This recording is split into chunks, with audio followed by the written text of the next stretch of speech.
전주 덕진구청이 노동자를 채용하는 과정에서 나이를 이유로 차별적인 기준을 적용한 사실이 적발됐습니다.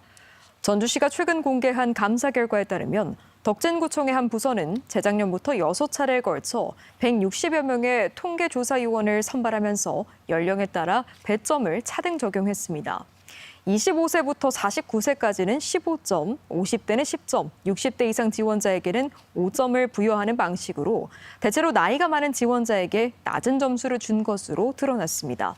이에 대해 전주시는 고령자 고용법에 따라 연령을 이유로 차별해서는 안 되고 직무 성격상 법에서 정한 예외 사유에도 해당하지 않는다며 해당 부서에 주의 조치를 내렸습니다. 고령 지원자에게 차별적 배점을 했다는 건데 이게 전주 이야기가 많이 나오네요. 전주시 덕진구청에서 일어난 일인데 보통 인구조사나 여러 가지 통계조사를 할 때 이 통계조사원들을 좀 많이 뽑지 않습니까? 근데 네. 그분들이 60대 이상이라고 해서 고령 지원자죠. 이분들에게 낮은 점수를 줬다가 이게 감사에 적발이 됐습니다. 예. 저기 어떤 조항을 위반한 겁니까? 네, 청년 실업도 심각한 문제인데 요즘 시니어들한테 최고의 복지는 일자리지 그렇죠. 않습니까? 그런데 구청이 나이가 많다는 이유로 서류 심사에서 이들에게 대놓고 낙제점을 준 건데요. 이건 법적으로 명백한 고령자 고용 촉진법 위반입니다. 우리 법은 합리적인 이유 없이 연령을 이유로 이런 채용에 차별을 하는 것을 엄격히 금지하고 있습니다. 헌법상 평등의 원칙을 가장 모범적으로 지켜야 할 공공기관이 오히려 앞장서서 법을 위반해서 그 고령 구직자들 가슴에 대못을 박은 사건입니다. 보통 이제 업무 특성상 보면은 이렇게 많이 돌아다니면서 실제 네. 접촉도 하고 그래야 되는 부분이 있지 않습니까? 근데 구청에서는 그 업무 특성을 좀 고려했다고 항변할 수도 있을 것 같은데, 자, 법이 인정하는 채용 연령의 차별 예외 사유 이런 게 있습니까? 그리고 이번 사례가 왜 또 그런 거 조항에서 인정받지 못했는지도 좀 궁금합니다.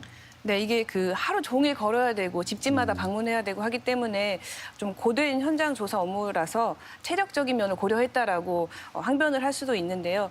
실제로 법에서도 예외는 있습니다. 뭐 격렬한 신체 능력이 필요한 소방관이나 뭐 경찰관들, 뭐 아니면 영화에서 아역 배우를 뽑을 때 그거를 이제 나이 많은 사람을 데려올 수는 없으니까 네. 이런 것처럼 직무의 본질상 연령 제한이 절대적일 때는 이 차별이 인정이 됩니다. 근데 이번 통계조사 업무가 과연 60대 근로자가 절대 할 수 없는 어떤 고난도의 직무냐라고 하면 그거는 아닌 것 같습니다. 또 요즘 60대면 그렇게 노인인 것도 그렇죠. 사실 아니지 않습니까? 청년이시죠. 네, 그래서 법원은 이런 걸 합리적 사유가 아니라 막연한 편견과 행정 편의주의로 봅니다. 그래서 차별의 정당한 예외 사유로 인정될 리가 없습니다. 자, 근데 전주시는 이번에도 그 처벌에 대해서 이제 이거 관련돼서 덕진구청에다 주의 조치만 내린 것 같아요. 자, 이런 차별이 또 반복될 수 있는 여지도 있는데 이거 벌칙 조항이나 이런 것도 좀 강화시켜야 될 것 같은데 어떻습니까? 내부 감사는 좀 온정주의처럼 보일지 몰라도 법적인 진짜 페널티는 지금부터 시작될 수 있습니다. 만약 피해자가 국가인권위원회에다가 진정을 넣고 네. 그럼 이제 인권위가 차별을 인정해서 이거를 고용노동부에다가 통보를 하고 네. 또 이제 고용노동부 장관은 이걸 구청에다가 시정 명령을 내릴 수가 있는데요. 만약에 이제 구청이 이 명령을 우습게 보고 이행을 하지 않는다. 이제 그때는 최대 3천만 원 이하의 과태료 폭탄을 맞게 됩니다.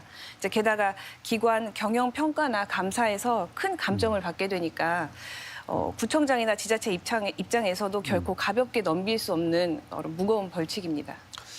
이번 사건에서 가장 억울한 건 일단 탈락한 사람들입니다. 그 지원자들 60대가 넘은 고령인자 탈락한 분들인데 이분들이 다시 법적으로 좀 구제를 받을 수 있는 방법들은 없겠습니까?